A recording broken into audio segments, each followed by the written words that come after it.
그동안 핵심의 인플레는 미국에서 거의 다 발생을 했었거든요. 근데 미국 경제가 망했습니까? 앞으로 나오는 위기들은요, 경제적 돈으로서 그렇게 쉽게 해결되지 않는 위기들이 많이 있을 겁니다. 유튜브 여의도 5번 출구에서 여러분들을 만나 뵙고 있습니다. 유신익 박사님과 함께 유신익 박사님의 뜨끈뜨끈한 책, 다가올 미래경제를 얘기한다. 경제의 신은 죽었다. 경제의 신은 누구를 의미하는지, 뭘 얘기하는지 궁금하신 분들은 앞 클립을 보시고, 이번에는 우리가 앞으로 이제 경제를 보면서 어떤 상황들을 봐야 되는지, 또 우리 경제, 우리 주식시장 투자자들이 좀 생각해야 될 인사이트는 뭐냐, 우리 얘기를 좀 하도록 할 텐데요. 그 전에 이제 세계가 그동안에 이제 사석에서도 이제 다른 방송에서도 유신익 박사님 했던 게 굉장히 기억나는 게, 그동안에는 다 평평한 지구, 그죠? 자유화되고 다 교역하던 세계에서 앞으로는 점점 더 고립화되고 분권화되고 이제 블록화된다고 말씀하신 게 기억나는데, 지금 뭐 러시아 우크라이나 전쟁도 2년 넘었고요, 그죠? 중동에서의 뭐 또 전쟁이 지금 격화되고 있고, 이런 것들이 다 말씀하신 거하고 맥락이 있네요. 그렇죠. 맞습니다. 그러니까 우리가 이렇게 어떻게 보면 경제적으로 쓸만한 기법들을 다 써버리니까 그 다음에 남는 고통은 뭐가 있냐면요, 불신, 그 다음에 두 번째 회의, 그 다음에 세 번째는 나의 생존, 이게 다 들어가는 거예요. 그렇죠. 그러니까 그전에는 경제적으로 회의나 불신 이런 게 없을 때는 미국이 끌어가든 아니면 미투, 그러니까 미국과 이제 중국 G2가 끌어가든 그 같이 잘 살게 할 거 아니야, 이랬다가 거기에서 어떤 대의가 있으면은 자신들의 어떤 약간 입장을 갖다가 좀 수그리는 그런 패턴이었는데, 그렇죠. 그게 22, 23년 사실 코로나를 계기로 그게 좀 극대화됐어요. 여러분들 지나간 얘기라서 좀 재미없으실 수는 있지만 우리가 꼭 기억해야 되는 게, 그때 백신을요, 미국권에서 저쪽에는 안 주고 공산권역에는 안 준다. 공산권역에서는 왜 우리한테 안 주냐? 우리도 백신이 있다. 이러면서 서로 트러블이 그때부터 생존 트러블이 시작이 됐었습니다. 근데 백신의 무기화가 진행이 편가르기가 됐죠. 맞습니다. 그러면서부터 그 이후에는 이제 물품, 우리가 인플레이션이 심하니까 물건, 원자재 가지고서 이제 편가르기가 시작이 됐고, 최근 들어서는 이제 자신들의 체제와 이념, 그리고 자신들의 목표에 맞춰서 이제 분권화가 되는데, 재밌는 건요, 예전에는 그래도 경제 권역이나 정치나 아니면은 종교 이런 부분에서 서로 집단이 형성됐으면 그들 안에서는 트러블이 없었거든요. 그렇죠. 집단 대 집단으로 했는데, 집단 내에서도 지금은 이제는 그 안에서도 트러블이 생겨요. 그러니까 뭐냐면 중동이 바로 그런 이제 스타일인 겁니다. 문제인 겁니다. 최근에 보시면요, 예전 같으면은 사우디가 기본적으로 이제 중동 지역의 맏형 역할을 하고 안보나 정치, 외교적으로 가장 이제 큰 힘을 갖고 있으니까 이쪽에서 컨트롤해 버리면 나머지 쪽에서 이제 우리가 세계여행 이란 쪽, 그 우리가 시아파 쪽에서 트러블을 일으켜도 어느 정도 컨트롤이 되고 이제 됐는데, 지금 최근에는 일어나는 이제 이스라엘과 하마스, 그다음에 이스라엘과 이란, 이 문제를 놓고 보시면요, 사실은 사우디는 어떻게 보면 이스라엘과 가까운 입장이긴 한데, 이스라엘 자체가, 특히 그 나라의 네타냐후 총리 자체가 자기가 사임과 아니면은 혹은 자신의 부패에 의한 문제로 압박을 받고 있으니까 계속 어떤 미국이나 서구권의 어떤 동조 없이 혼자 공격을 하기 시작하는 거예요. 그러니까 사우디도 어떻게 보면 이란을 갖다가 나쁜 사람, 너희들 나빠라고 얘기를 하고 이스라엘 편을 들었어야 되는데, 사우디조차도 이스라엘에 대해서 너무 이거는 무차별적이다, 너무 위협적이다 라면서 이제 공격을 하게 되는 거죠. 그러니까 중동 내에서도 각 국가들이 자신의 입장에 따라서 조금씩 다 개별적으로 다 뜯어지기 시작하는, 흩어지기 시작하는 그런 핵심이 나타나는 것이고요. 그렇게 계속 블록화가 되게 되면 세계 경제에는 경제 성장을 저해하는 요인이네요. 그렇죠. 이게 이제 나중에는 결국에는 어떤 통화가 될지 모르겠지만 위안화를 중국이 계속 이제 패권 통화로 만들려고 하듯이 그 땅 따먹기 게임이 있지 않습니까? 그 게임처럼 이렇게 선이 이렇게 하나 이렇게 그어질 겁니다. 이렇게 울퉁불퉁해라도 그어지면 이쪽에서는 이쪽을 쓰지 않고 이쪽에서는 또 이쪽을 쓰지 않고 서로 쓰지 않으면서 분단이 되거나 아니면 절단이 되는 그런 경제 시스템들. 한 가지 재밌는 게 최근에요, 금이 안전자산이기 때문에 뭐 인플레 때문에 금이 오른다고 하시는데요, 핵심은 뭐냐면 중국이 달러와 달러 채권을 쓰지 않고 사지 않으려는 움직임 속에서 그를 대신할 수 있는 것이 바로 금으로 대체가 되는 겁니다. 그러다 보니까 금 가격이 올라가고 있거든요. 그래서 이렇게 어떻게 보면은 이쪽에서 사재기하고 이쪽에서 이제 절단을 하고 그러면은 결국에는 어떤 현상이 나타나면 결국에 남는 베이스는 항상 잔존하는 인플레이션. 인플레이션은 언제든지 전 세계적으로 크게 촉발될 수 있는 위험성이 항상 잔존해 있다. 가장 위험성은 이 블록화나 어떤 분권, 단절의 어떤 시스템들은 인플레랑 직결이 된다 이렇게 보시면 돼요. 그러니까 이제 각 그 권역들이 이전보다 더 세분화되고 블록화가 진행된다고 하면 네. 방산주를 사야겠구나 이런 생각이 드는데 그 지엽적인 거고 그러니까 결국은 앞으로 안 그래도 질문 제가 드리려고 했는 게 책에서 보면 앞으로 우리가 조심해야 될 미래 경제 변수들 가운데 인플레이션을 넣으셨는데 인플레이션이 그러네요. 지금 유가 건드리는 것들도 결국은 수급 요인보다는 지정학적 우려로 유가를 건드리고 이런 거잖아요. 결국 맞습니다. 분권화 블록화가 인플레이션을 계속 건드린다. 그렇죠. 맞습니다. 맞습니다. 그렇군요. 그러면 인플레이션이 생기고 그럼 물가 잘 안 잡히고 그러면 오히려 성장도 잘 이루어지지 않는다면 어디에선간 또 경제는 성장하지 않고 그죠? 이제 어려운 경기 침체 국면으로 스태그플레이션이 발생할 수도 있겠네. 그렇죠. 근데 이것도 차별화가 되는 겁니다. 왜냐하면 여러분들 인플레는 위험하다 그러는데 잘 생각해 보십시오. 미국이 인플레가 되게 셌어요. 그동안 핵심의 인플레는 사실은 미국에서 거의 다 발생을 했었거든요. 근데 미국 경제가 망했습니까? 아니에요. 인플레 요소는요, 여러분들, 인플레 때문에 실질 소득이 떨어지고 뭐 소비 그런 이야기 조금 약간 뒤로 접어두시고요. 인플레가 2%, 3% 예를 들어서 3%에서 계속 유지가 된다. 그런데 재정을 통해서 그 나라가 3%보다 더 높은 만큼의 돈을 풀 수 있으면요. 그 경제는 인플레가 유지가 되면서도 수요 확장이 계속 일어납니다. 즉 인플레보다 더 많은 돈을 풀어버리면 그 여력이 있어서 돈을 풀어버리면 수요를 증진시키면서도 그래도 물가가 계속 올라가는 구조가 유지가 돼요. 그게 사실 지금까지 미국이었거든요. 근데 그걸 못하는 국가들이 스태그플레이션인 거죠. 무엇이냐? 재정이 안 된 나라들. 재정이 없다는 건 정부에 돈이 없어요. 그렇죠. 돈이 없으면 어떻게 해야 되죠? 채권을 찍어서 부채를 갖다 끌어와야 돼요. 근데 그 나라 채권을 안 사요. 왜? 그 나라 통화 가치가 떨어질 게 분명하니까. 이렇게 되면은 전 세계 각국들이 자기들의 통화 가치를 갖다가 증진시킬 수 있는 자기들의 그 통화 가치를 높일 수 있는 그런 수단과 방법을 택하기 위해서 굉장히 몰두를 할 겁니다.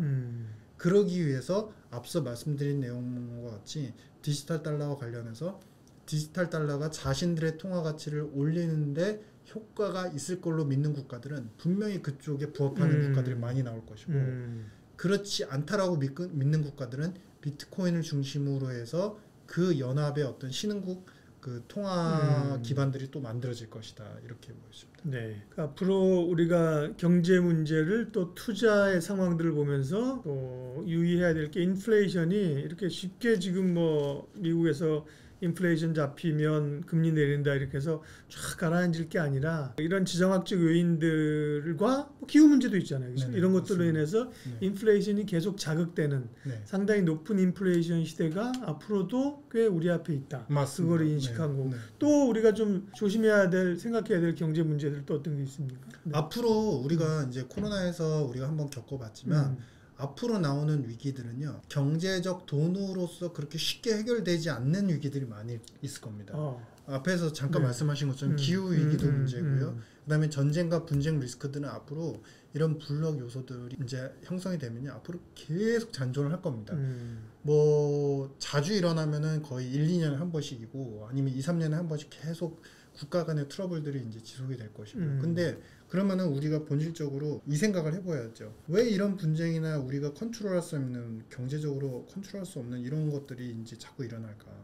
잘 생각해 보시면요, 우리가 전 세계가 자본주의 경제 시스템들 그런 걸 세팅을 하고 나서 살아온 지가 거의 100년 이상이 지났습니다. 100여 년 이상이 지났는데 지나고 나 보니까 그 끝은 못 사는 사람들, 못 사는 국가들은 계속 못 살아요. 잘 사는 국가는 계속 잘 살아요. 양극화가 너무나 진부한 얘기인 것 같지만 이 양극화가 결국에는 그 국가 간 그리고 국가들의 그 국민들의 고통을 갖다가 너무 심하게 만들고 있다. 그렇기 때문에 앞으로는 분쟁이나 리스크들도 실제 물리적으로 싸우는 것도 있지만 소리 없이 계속 서로 수출입을 갖다가 이제 금지하면서 싸우는 전쟁, 아니면 사회 문화적으로 서로 어택을 하면서 공격을 하면서 나오는 전쟁, 이런 것들, 그 외에도 기후 관련된 리스크들, 이런 것들이 계속 부과가 될 수 있다. 뭐 이런. 예, 그러면 미래 경제 변화들에 대해서 이 박사님 책을 중심으로 해서 살펴봤는데 항상 그래서 so what? 우리는 어떻게 해야 되느냐? 결국은 뭐 물론 책을 읽으면서 학문적인 목적에서 보시는 분도 있겠지만 많은 분들이 그 책 속에서 길을 찾기를 원하는 거잖아요. 네. 그죠? 예, 그러면 우리 한국 경제가 당면하고 있는 글로벌 상황에서 문제점들, 네. 돌파구들, 또 그다음에 방송을 보시는 가운데 투자에 관심이 있으신 분이라면 어떻게 해야 되는 건가? 그 얘기를 좀 하겠습니다. 첫 번째는요. 저희 이제 KB금융그룹이다 보니까 이제 금융기관이다 보니까 네. 일단은 디지털 달러가 세팅이 되게 되면은 예. 사실은 우리가 전통 화폐에서 쓰이는 금리 요소와 디지털 달러에서 쓰이는 금리 요소는 차별화가 될 겁니다. 예. 그리고 시스템상 거래할 수 있는 방편과 그리고 거래 당사자들, 대상자들도 많이 달라질 겁니다. 그리고 중요한 거는 이 분산원장으로 이제 트랜잭션이 일어나고 송수신이 일어나지만 중간에 중개기관들도 많이 필요하게 돼요. 예. 그래서 많은 중개기관들에 대한 요소들도 새로운 직업군, 기업군으로 산업군으로 떠올 거예요. 그래서 이 일에 대해서 우리가 심도 있는 스터디를 통해서 좀 더 준비를 미리 할 필요가 있다는 게 첫 번째 솔루션이고요. 예. 그다음에 두 번째 솔루션은요. 인플레이션이 이렇게 강화가 되면서 양극화가 생기면요. 우리가 사실 쓸 수 있는 돈의 양이 제한이 되고 쓸 수 있는 상품의 양이 제한이 되면요. 계속 양극화는 없어지지가 않아요. 이럴 때 어떤 범사회적인 전략들, 아이디어가 필요합니다. 즉 우리가 좋아하지만 그런 것들을 갖다가 가치를 부여할 수 있는 것들을 많은 사람들한테 웰페어로 나눠주는 겁니다. 쉽게 말씀드리면요. 우리가 유명한 그 작가의 미술관 전시회 이런 것들은 유료로 가고 있죠. 그렇죠. 근데 우리가 너무나 아름다운 공원의 경관, 그 다음에 우리가 소위 얘기하는 문화유적 이런 쪽은 아직은 유료화되지 않은 쪽이 많아요. 근데 이런 서비스들을 앞서 말씀드렸던 그런 이제 유명한 작가들의 예술, 문화 이런 시스템들도 그 무료화할 수 있고 모든 국민들이 다 즐길 수 있는 그런 웰페어들을 곳곳에 만들면은 사실 양극화로 인한 부작용들, 특권이 있거나 돈을 많이 가진 사람들만이 누릴 수 있는 그런 서비스들에 대한 부분들의 경계를 조금씩 무너뜨려가는 것들이 그건 근데 결국 공공에서 할 수 있는 거 아니에요? 공공 부분에서도 할 수 있고요. 네. 이거는 민간의 기업들에서도 할 수 있습니다. 바로 얘기하는 이런 부분들이 재단을 통한 사회적 기부라고 네. 표현할 수 있거든요.